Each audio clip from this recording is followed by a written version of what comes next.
Right, good afternoon everyone. That Sinn Féin and the IRA are linked organisations, and Sinn Féin is actually in government.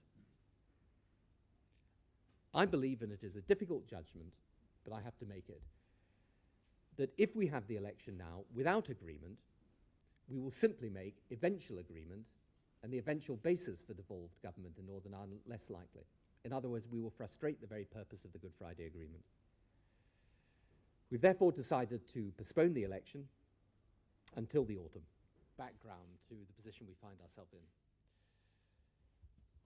Last October, I made a speech which essentially said the process of transition had to come to an end and we needed what I called acts of completion.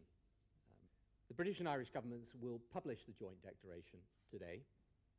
Both governments have asked for a categorical statement that the activities listed in that paragraph 13 of the joint declaration, to do with the targeting and the punishment, beatings and the exiling and so on, that those activities from now on will not be authorised by the IRA leadership. Not a general assurance, but a very particular undertaking.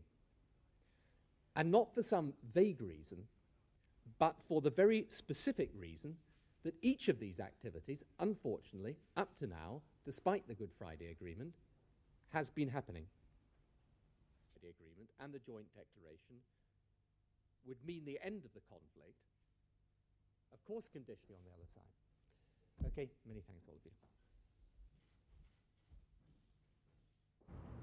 Let me make it very, very clear that there is an imperative on the British government not to interfere with the electoral process here.